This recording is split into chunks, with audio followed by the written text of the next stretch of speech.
Hey, champs, I am thrilled to highlight one of our sponsors this month, the Sales Arms. Chris has been on our podcast a few times with my good friend and fellow consultant, Stephanie Bradley, and the Sales Arms are truly a game changer when it comes to handling sales outreach and retention for yoga studios and fitness studios. You may have heard our episode with Martine, owner of the home studio, on the show. She credits the Sales Arms for doing all the client outreach and monitoring every step of her customer journey.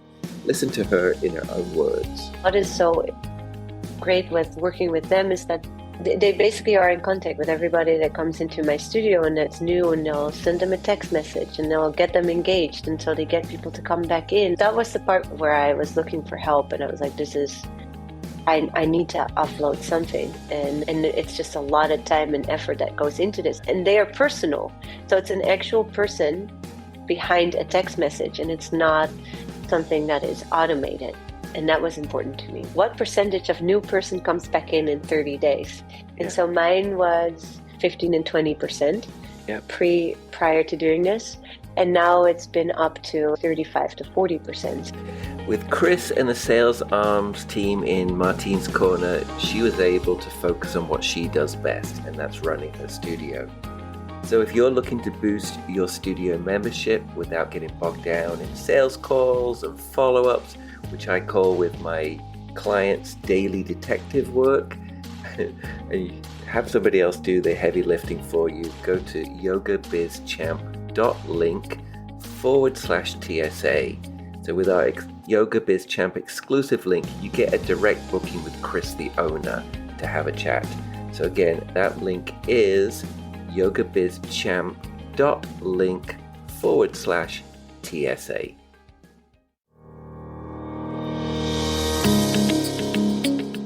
Welcome back to Yoga Biz Champ. I'm your host, Michael J. And in today's episode, we're taking you behind the scenes with someone who's helping shape the future of community studios, not just with tech, but with real heart and care. My guest is Eddie Arpin, one of the co-founders of OfferingTree, a company you've heard me mention many times on this podcast, and they are a sponsor. And yes, I'm proudly partnered with them. But today isn't about the features and the software. It's about why they do what they do. Eddie shares the origin story of OfferingTree and how it was built not from a business playbook, but from a real desire to support yoga teachers and studio owners, people who serve their communities every day. We talk about what it really takes to grow a studio today, the importance of mentorship and shared knowledge, and how OfferingTree is investing in more than just software. They're investing in people. If you're a studio owner looking for meaningful support, deeper connection, and practical insights from someone who truly gets the business world, this one's for you. Let's dive in.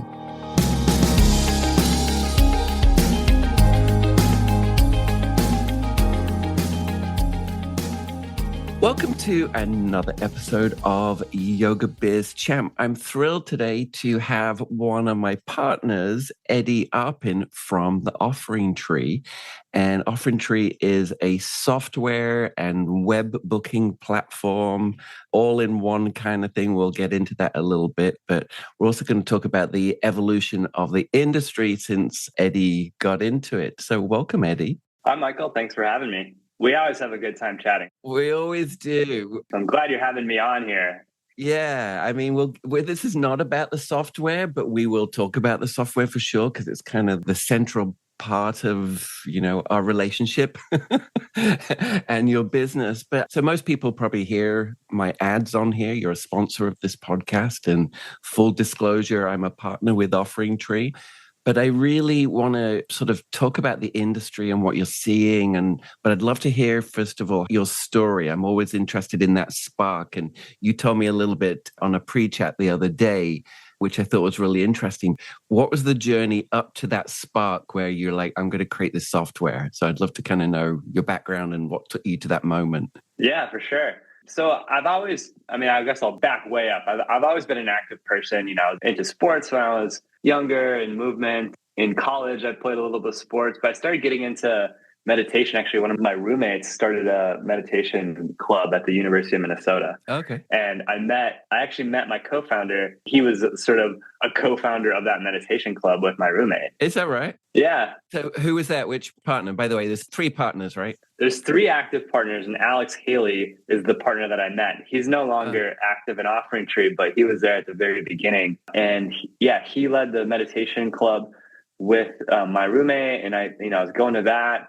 And my dad was into meditation growing up, and so like I've always been kind of like interested in it, and my roommate got me into it. So that was where I met Alex. What were you studying? I'm imagining you, because you're pretty geeky, right? What were you studying? I'm a geek. It was mechanical engineering, yeah, which is like totally different from what I'm doing now. Like I was at a point doing like autonomous driving with buses in Minnesota. So I was doing a lot of like different, really geeky stuff before I started OfferingTree. Oh, okay. So, Alex and I just continued to be friends. He ended up managing a community-based yoga studio in Minneapolis called Yoga Soul. And they were donation-based. Oh, okay.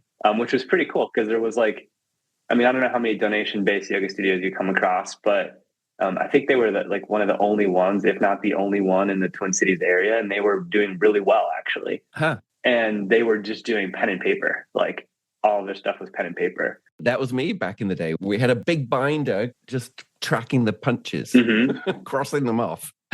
Yeah, they just had like a box where they would just do cash basically and like write your name on a piece of paper, throw it in the box and like with your donation amount. And like that's how they like did everything. I don't think they were taking registration before class or anything. It was just kind of like show up. Yeah. And, they wanted something better. They tried to use Mindbody, and I think like at the time, I don't know, like Mindbody, they just seemed like it didn't really work for like the donation based part of it, and the fact that people were showing up at the time. It was like Alex said, it's killing our vibe. Like we have people lining out the doors, and it just like the software is getting in the way of the relationship between the studio and the students, and so like they just didn't like that, and so they didn't feel like they had another choice. So at the time, I kind of moved over from doing engineering stuff to more just pure software. And I was working for a company called Sports Engine, which kind of does a very similar thing to what OfferingTree does now, but for the youth sport market. Like they were providing like websites and registration and payments and like some, I would say, youth athlete, parent, coach communication tools for youth sports. So I was kind of Alex's software guy. And he's like, hey, can you design a booking platform for my donation-based independent community yoga studio? And we're like, you got $500,000? Because that's how much it's going to be a big project. But I was like, maybe there's a business here. Like how many studios are there like you guys? Like maybe there's a need here. So that was kind of the spark. We ended up talking to a lot of people in the industry, trying to do our due diligence to make sure there's a real need here. And, what we ended up deciding on for how we're going to start is actually not serving the studio market, but serving the individual yoga teachers. Yeah, the solopreneurs. Yeah. Yeah. Cause like it was such a struggle for them, right? Like to make money as a yoga teacher, you're trying to teach 1 million classes. And, on top of that, like how to manage your business, even thinking about your business like a business. There were a lot of challenges there. So we decided to start there actually. And we could make a simpler product for them. Like the studio needed a little bit more. And there seemed to be tools out there for studios already. And we thought there's nothing really for the individual yoga teacher. Yeah.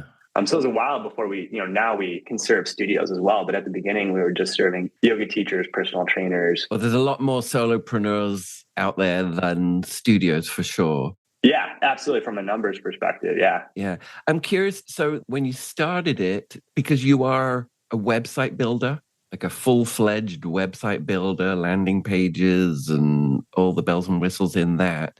But you are also a booking platform plus payment and more now. But did those 3 things come together at once, or was it just one piece? They did. We probably bit off way more than we should have. To be honest with you, if I could do it all over again, I'd be like, let's just start smaller. And we were doing this nights and weekends. So we kept our day jobs, and this was like kind of a passion project. This was really fun for us to do and like to talk to these folks and serve these people. I still love the industry. It's like such a great community to work with. But yeah, so we're thinking, what these people need is they need a website. And at the time, this was 2017, like WordPress was kind of a big thing. Like a lot of people were still using that, Wix and Squarespace, yes, were in existence, but a lot of people were like thinking like WordPress is what I build my websites on. And it's just so complicated, right? So you got that piece, you got to build the website. And even then, like Wix and Squarespace aren't quite what they are today, but it was a challenge just to do that. And then it was a challenge to integrate that with the booking platform, and then integrating that with like your email and client communication. Like, there were so many roadblocks for these folks to have success. It's like, what if we just built a platform that had all these things combined and it was super easy? So like, we had the website, the booking, the payments, and the client communications. And so payments would have been when Stripe was just kind of getting ripe, I would imagine. Yeah, actually, we started, you kind of jogged my memory when we talked the other day, but we actually started with this company called Braintree, which was acquired by PayPal, but because Stripe you couldn't even do multiple merchants with Stripe yet. Yeah. So you couldn't even provision, like as a yoga teacher, you couldn't even add your bank account, create a little Stripe account underneath our Stripe account so that you could process payments. That didn't even exist yet. So now we have Stripe, but which accepts like all the credit cards, ACH. I feel like Stripe leveled the playing field for the studio owners in particular. Well, and for solopreneurs, it made them be able to kind of act like you're a full-on business. Mm-hmm. When I had my studio, I had to negotiate with my bank for my rates. And then every year, based on volume, I would, like most people forget to do that. I didn't. but every year, we would try and get our rates down. It was a whole big thing. Whereas I think Stripe just came in and said, this is the rate, this is flat fee on this, and away we go. And I feel like anybody could then jump on that. For sure. And at the time, Braintree did the same thing, but like Stripe just did it better. Did. I don't know the details, but like Stripe just took off, and probably nobody's heard of Braintree. I don't know. I mean, people have, but not as much. So yeah, that's kind of how we started. And then it just kind of grew from there. We were still working nights and weekends for a few years on it, and just really kind of getting out in the community and organic growth. And it wasn't until the pandemic where we really started to see a big uptick. Yeah. Because that was a huge change. Where did Zoom come in there for you? Because that, especially in the pandemic, I mean, I was teaching how to build communities online during that time. And I was teaching online as well. And so I, as a solopreneur, was able to flip the switch and, lights on, let's go with the tools that are available. So I'm kind of curious how the Zoom came in there too. Yeah. And I hope we don't trigger anybody here with talking about the pandemic with how rough it was for the industry. Because I mean, for studio owners, it did catapult us forward quickly on things that, would have come eventually, right? We did it very quickly in a short condensed time, I think.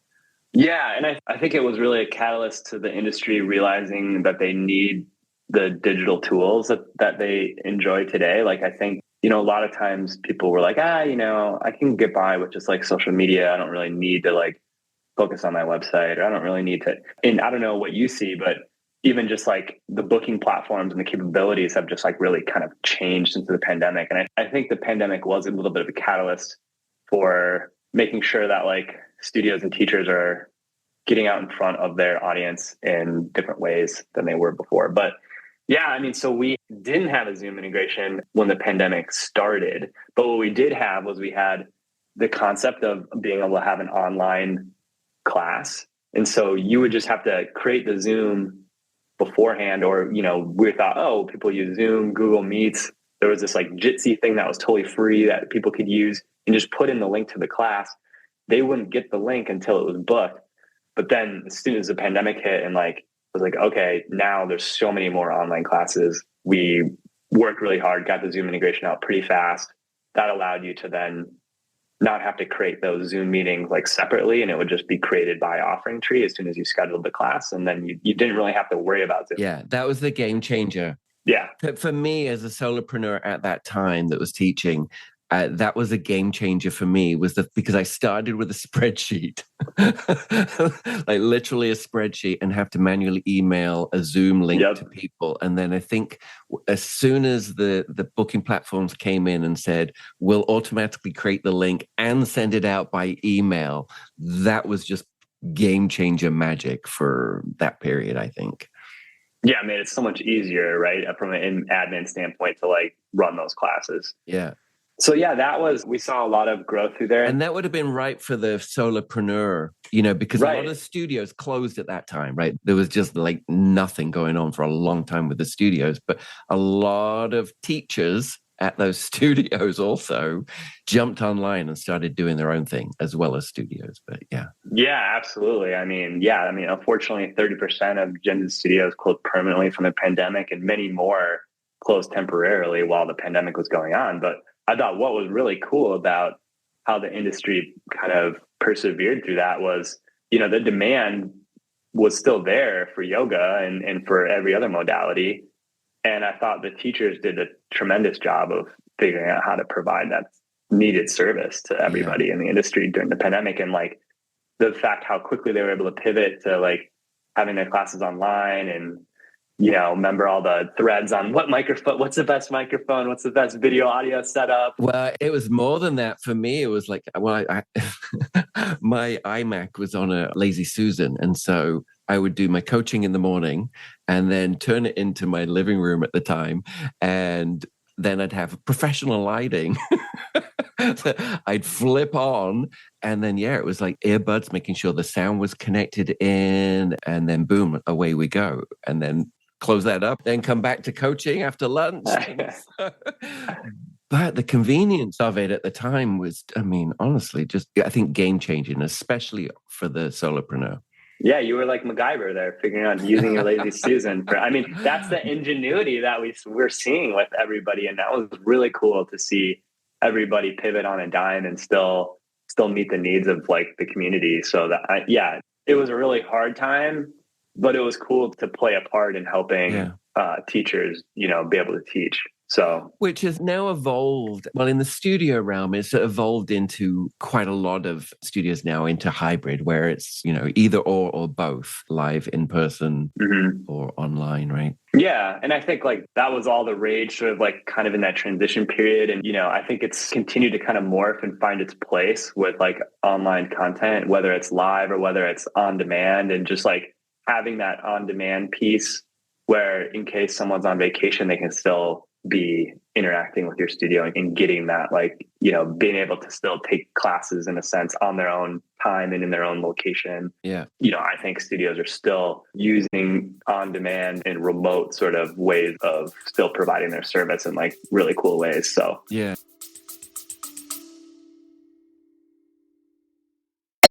Hey, Yoga Biz champs, are you ready to take your yoga business to the next level? Then listen up, because I want to tell you about our sponsor, OfferingTree. OfferingTree provides an amazing all-in-one business platform. We're talking website building, easy bookings and marketing tools, all designed to make running your yoga business a breeze. And OfferingTree is giving Yoga Biz Champ listeners a fantastic deal. You can get 50% off your first 3 months or 15% off an entire year. Just use the link in my show notes or head over to offeringtree.com/Yoga Biz Champ podcast. But that's not all. Imagine your clients booking their favorite class with you right from your app.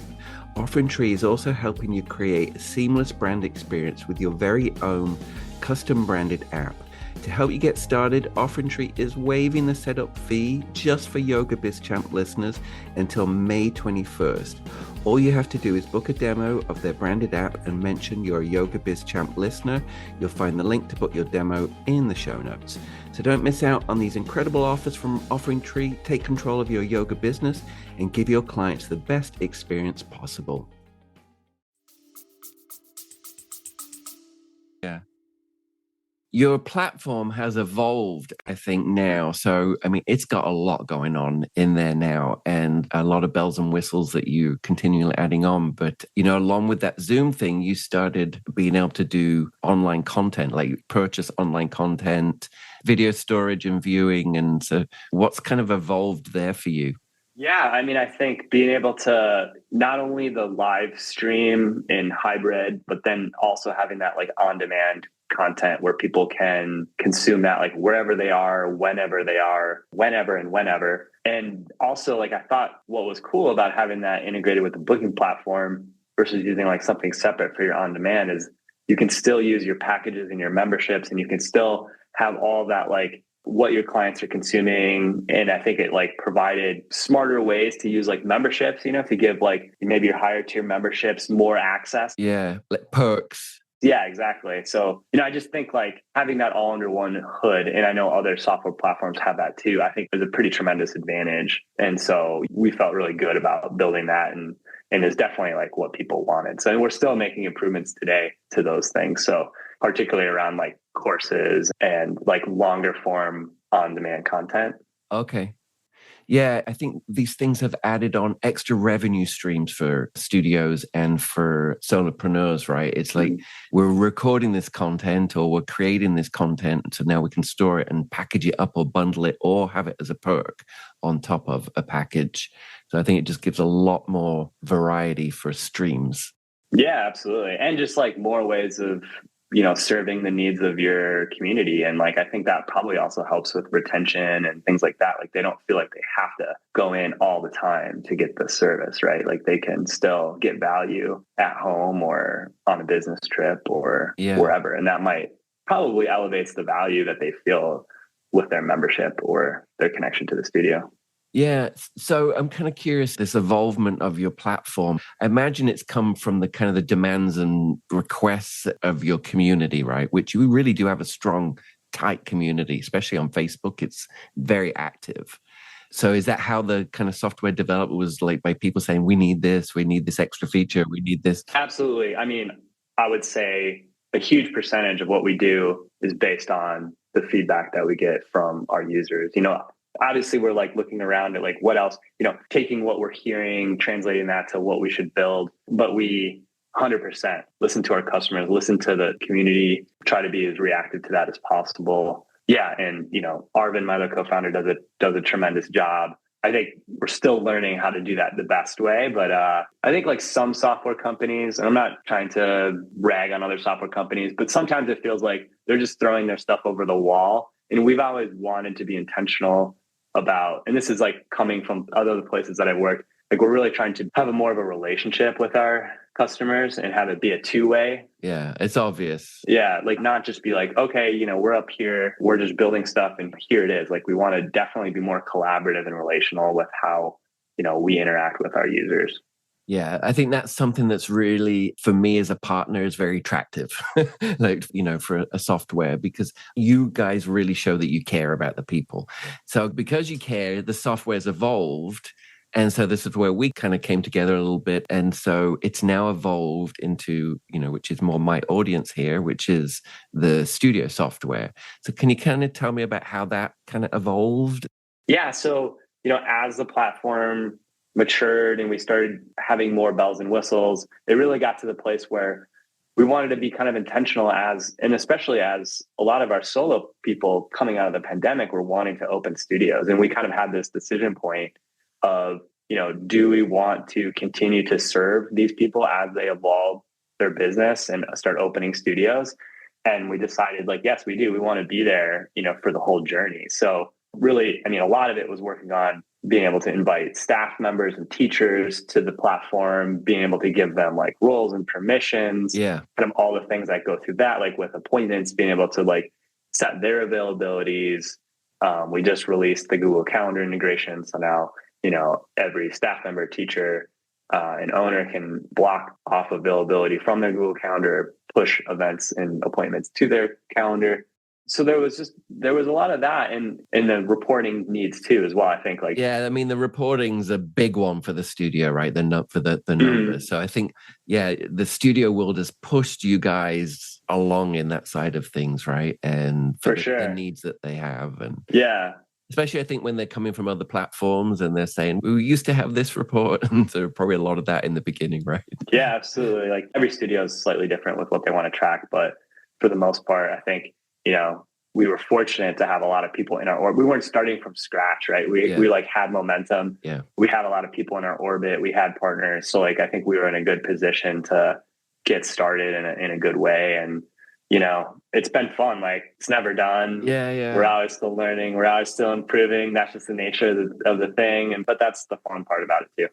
Yeah. And so, talking about you supporting and listening to your customers, what I think makes you guys unique is that you're really doubling down on supporting the people. And so in like putting money behind helping the customers for sure. So you've created a studio only network where there's resources in there, on some of your tiers, and where you as the owners and other people from the company are in there helping support the studio owners, which I think is fantastic. Like seeing you and Arvin jump in there and answer a question, I think is fantastic. And that there's a face to the company owners is really nice. But you also go the extra mile and you hire me to come in twice a month and do group coaching calls for just the studio owners. So they get that free as part of that price tier package. So I'm really kind of curious why that's important. And because I think we've seen some big successes through this. Absolutely. I mean, I think, talking to a lot of studio owners and talking to a lot of teachers, I think we understood that there's definitely some folks who just get it. And maybe they came from corporate, they had a corporate career and they really understand like business, sales and marketing. But this is a very passion-led industry, right? Like there's a lot of first-time business owners. There's a lot of people who haven't done this before. I could speak for myself as being a first-time software business owner with OfferingTree. It's trial by fire. Hiring staff and expenses and yeah. Yeah, there's so many needs other than the software. And so that's so apparent. And it's like, our mission is to try to make studios as successful as we can, right? And if we're only addressing the tools, we're kind of missing the bigger picture. And I was actually thinking about this before we chatted, and I was thinking about Home Depot. You can walk into Home Depot and, buy saws, buy tools, but they also are smart enough to like provide a lot of educational content, and they have workshops and you can go in and like take classes that teach you how to tile. Yeah. Go build a planter and yeah. So they get it too, right? Because it's similar. Yeah. Like it's DIY, like, Home Depot, people are coming in and DIY their home. They're not, sure, there's some people who are professionals that shop there, but a lot of people, aren't. And not to say that like, studio owners aren't professional operators of businesses. They are, but like oftentimes they're newer to it. And that's where we sit too, right? We're not quite there yet where we're serving the large franchise where they have like executives and things like that, and like chief operating officers and stuff. Like, the bread and butter of OfferingTree is those community yoga studios who are single operators. And, we're just trying to think of like, how can we help them more than just the software? Because I think we sit in a good place where like they're in our orbit. Why not provide them with the education that we can? Because like, if we're all successful at the end of the day, that benefits us, but it benefits them. Yeah.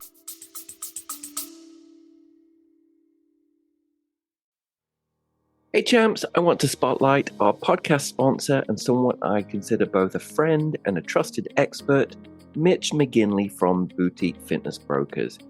He's been on my podcast multiple times. He's a former yoga studio owner just like us. Mitch and his wife successfully sold their studio just like I did, and now he helps others do the same. So if you've heard my conversation with Jill Agonias on this podcast, she sold her studio for well over asking price thanks to Mitch's guidance. Whether you're thinking about selling your yoga studio for top dollar or you're looking to buy an existing studio, and let me tell you, that can be a great head start instead of building from scratch. Mitch is your go-to guy, seriously. He understands the ins and outs of the yoga industry, from valuation to finding the right buyer or seller. Plus, he's been right where you are, so he gets it. I'm always talking about building a profitable business that can be sold or carried on. My former studio is in its 22nd year now, and it's under its third owner, and I consider that a legacy. So if you want to explore your options for buying or selling, head over to yogabizchamp.link/BFB to book a no obligation chat with Mitch himself. And trust me, it's never too early to start planning for your yoga studio's future success. Again, that's yogabizchamp.link/BFB.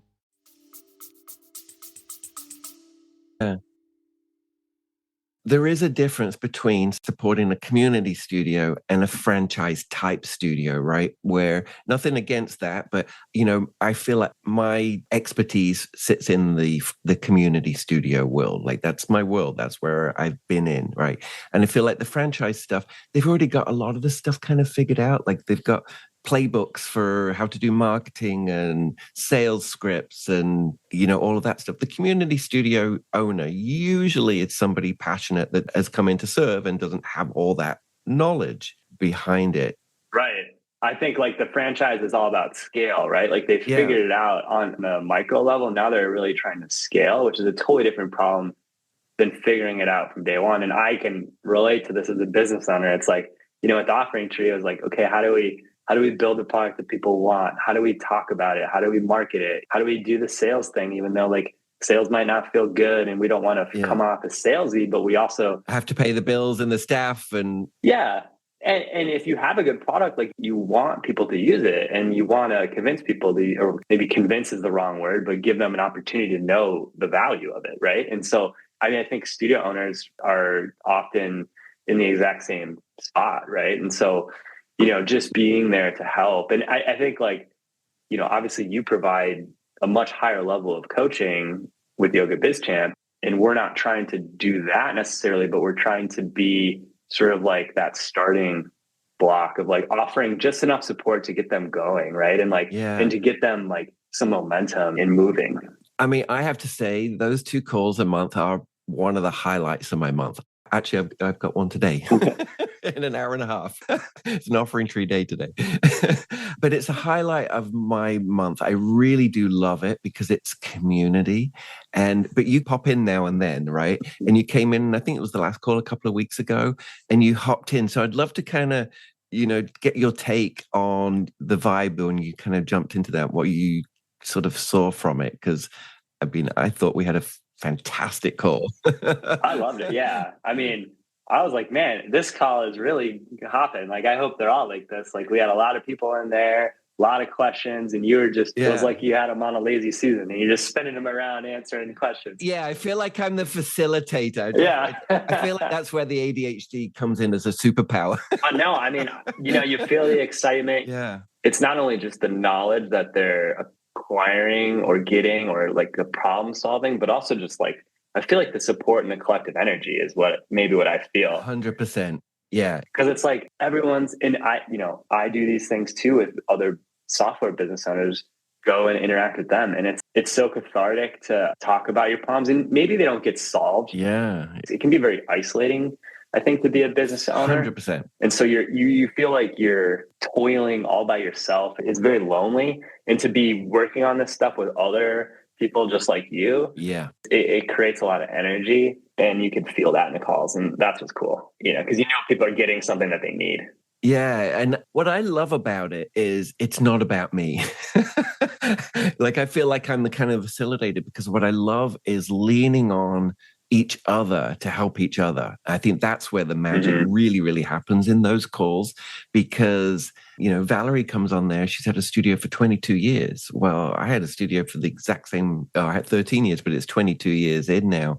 And so she's got a lot that she can help people with, that are just starting out, like Sylvia, who has been on the podcast from O-Side. So Sylvia, we did her entire pre-launch, and there's a whole podcast episode about it on here, but we did her entire pre-launch together on those calls before she opened the doors, like the pre-sale and everything. And so what I love about it is we share our wins. So we come together every 2 weeks and share their wins. And I start every coaching call anyway that I do with wins. But we share our wins and then say what our needs are. And so I love that, because then everybody else can come together and help and say, oh, I did this.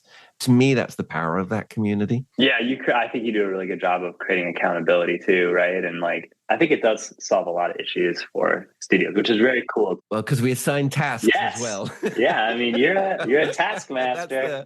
I am. So that's good. Add it to the project board. Yeah. But yeah, the tasks I think that's a little differentiator too, because we do say, hey, what are you going to get done between now and the next 2 weeks. And sometimes we get them go to put those in the Mighty Networks community as well, so that it's like, it's out there. And then Sinead, who is just fantastic on there, she literally does a whole blast of, this is what everybody said they're going to do. So I love it. Yeah. But yeah, just, I appreciate that support. I know it comes at a cost, and even, creating those non-Facebook groups and the marketing of all that and the people behind it. And so I wanted to say I really appreciate that you invest in those. You could just be doing software, but it's more than that. You're aware that there are people there behind it. Yeah. Thanks, Michael. And we really appreciate you on the calls. I mean, you provide so much value to these people. And I think what you also mentioned, like, folks like Valerie who have been there, done that, right? It's very cool to see the different levels of where people are at and how they're learning from each other. And I think like that helps a lot too, right? Like they're with people who are maybe where they want to be in a year or 2 or 3. Yeah. And so to have that sort of gives them a little bit of confidence that like, okay, maybe I haven't done this before, but I'm in a place where I can learn from others who are at where I want to be. Yeah. And your tools have evolved now. And I'm always saying this, and I'm hoping studio owners are listening to this. I hope you're not just doing the bare basics here, because now a community studio has franchise level software tools. And so we kind of came together and I created a Yoga Biz Champ intro offer, one of the first kind of template intro offers of your email automations for your marketing side. And so now, you've evolved into Google Calendar Sync, which is a big one because two-way syncing is not easy. I know that. And so now you've got all these extra tools like automate, you've already got website, you've got the on-demand stuff, reporting has evolved. So now we're kind of into that next level, which I think is the softwares are all turning into CRM marketing machines as well. Yeah, absolutely. And I mean, we're leaning into that as well. So, we're about to launch, like, I don't know when this is going to air, but by the time it airs, it might be out, SMS capabilities too. So we're really thinking of our automations as sort of like a workflow engine, and we're adding things to it, right? So today, you can do things like send emails, add tags to contacts and things like that. But like, soon you'll be able to send text messages via automations and then have two-way text conversations if they reply. And we'll be adding like tasks pretty soon to the automation engine. So you can create tasks when certain things happen. And so, the automations are just going to become quite a bit more powerful in the next few months as we start adding more to the platform. But yeah, we're definitely leaning in. We're going to be doing more with like lead management and things like that. So that's to come later this year as well. So, but really leaning in on the CRM. And also I think there's going to be some page builder improvements, because web pages are always evolving and we want to make sure that like, you don't have to use our page builder. Like all of our widgets, all of our booking and scheduling and memberships and packages widgets. So if somebody already has a WordPress or Squarespace site, you can still integrate with that. Yeah, happens all the time. Like, I spent, $15,000 on this site and like, I don't want to dump it and keep using it. So, but for the folks who don't work with a designer or can't afford it, we do have our website builder. So, yeah. Yeah. So talking about wins, some of the people that we've been coaching and have been come onto the studio platform, when you came on the coaching call, it was pretty cool to, let's talk about a few of them. Jessica, who went on vacation, but pre-sold her entire season while she was on vacation. I mean, that was pretty cool. That was cool. And shout out to Jessica. I'm in Minnesota. She's in Minnesota too. She's in northern Minnesota in Duluth, which is very beautiful. Yeah. It's also very cold in the wintertime. So for her to be able to get out, I can't remember where she went. I think it was like maybe Mexico, but for her to be able to leave her business, that's like a dream for a lot of people, right? Like they just feel like they can't leave. And so for her to be able to like learn from you, learn to use the tools so that she could afford to leave for a few weeks. I mean, she learned how to do sales landing pages, build a series around needs, like a signature series, and then learned how to pre-sell them while she was on vacation. So yeah, some pretty cool wins that we're seeing, OSIDE opening their studio, Sylvia, who was just recently on this podcast, from Yoga for One, launching her unique faith-based studio. Both her and her husband come on the call. That's cool. And get as much out of the calls. And yeah, I love seeing the wins. Yeah. What's next for the studio and OfferingTree? So you got SMS, you got calendar integration. Yeah, we got calendar integrations out. SMS is going to be coming out. Like, I don't know when you're listening to this, but probably in the middle of May of 2025, we're going to have SMS out. So we're excited about that. And in the near future, we have tasks. So Michael won't be the only one who can assign tasks. You'll be able to assign tasks as well. And just more like power around automations and CRM and lead tracking and lead management. We do have some functionality around that, but really like making that easier for folks to track leads in a kind of a custom way. Like, what does a lead mean to you? Maybe they bought an intro offer, maybe they came to a drop-in, and then the convert, like what does it mean to like convert those leads? Does that mean like they're a monthly member, or does it mean they just bought a package? So like kind of providing some cool flexibility there and just better observability into like who are the people in your orbit and making it a little easier to acquire. So I forgot you also just launched a very well-priced custom app as well. Yeah. We always had the OfferingTree app that everybody can use for free if you're on OfferingTree, but we just launched our branded mobile app. So you can have your own app in the App Store that can be customized to your branding. That's pretty exciting. And I think we're running a promo on that right now on your podcast. Yeah, there is a promo if you're listening to the ads on here, and it's in the show notes as well. But yeah, there is a good discount on that. This podcast will date. Right. But I think the promo goes to mid-May 2025. Yeah. And I also, on that, because it is a good price, I'm curious because your pricing is very good.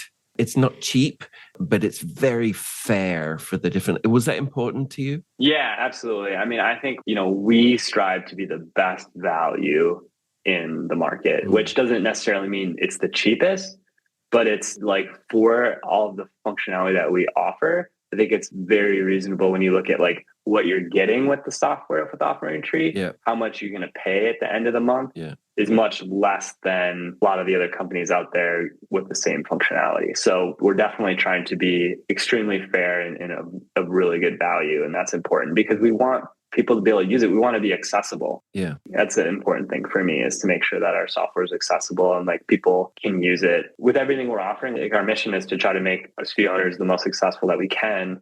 And part of that is like, if we're cost prohibitive and they can't use the tools that they need to be successful, then that's a problem. So yeah. And I like the way you've laid it out, your packages, because it's like you can get in really cheap, at a really good base price, but then you can evolve with the software, I think, as your business evolves. Yeah. If you're a smaller studio, like it makes sense to not have to pay as much. So yeah, we're trying to be accessible and not be cost prohibitive, but also provide a lot of really good value. And that's with the software, but also with the support, like customer support. We have office hours too, multiple times a week where you can drop in and get like one-on-one. Well, maybe not one-on-one if it's office hours. There might be a couple people on the call, but you can get personalized. No, that's been a game changer. Honestly, that's been a game changer on the calls, because I never focus on the technicalities of the call. People always want to talk about the software on the call. I'm like, no, that's not what this is about. But go to office hours, because you can go get your questions addressed right there and there. Yep. Yeah. So we're trying to do everything we can to make people the most successful as possible. And I hope everyone's feeling that. But yeah, I mean, we feel excited and privileged to be just in a position where we can help this industry. Like I said before, it's a really cool industry, the health, wellness, fitness industry. People are in service to their community, and we're trying to reflect that and do the same thing. Yeah. We'll leave it there. Awesome. Thank you, Eddie. Thanks for coming on. Honestly, it's been a great relationship for me as a partnership. And I really appreciate you also sponsoring this podcast, because that enables me to have these amazing people. As you're growing, I'm growing. And, I'm able to now have a video and audio editor and a writer and be able to be publishing every 2 weeks now. So that's thanks to your partnership as well. So I really appreciate it. And thank you for sharing your story and how you're really helping. You truly are really helping our industry. So thanks for coming on today. Well, thanks for having me, Michael. And it's a pleasure to support you, and you're doing great stuff. So appreciate it. Thank you, Eddie. Yeah. We'll see you on the coaching calls. You bet. In an hour and a half.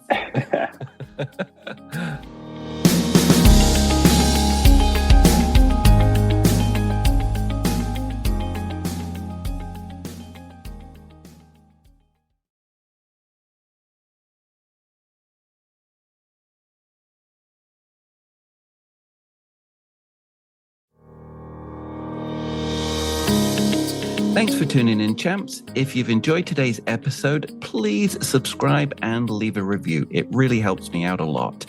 And if you're ready to open your own studio or grow your current one, visit yogabizchamp.link/podlink. Again, that's yogabizchamp.link/podlink to book your free strategy call with me and explore my Start a Studio and Grow a Studio packages. And you'll also get access to all of my free Yoga Biz Champ resources there. And you can also check out the video content on YouTube for more insights, and follow me on all social media platforms at Yoga Biz Champ. See you next time.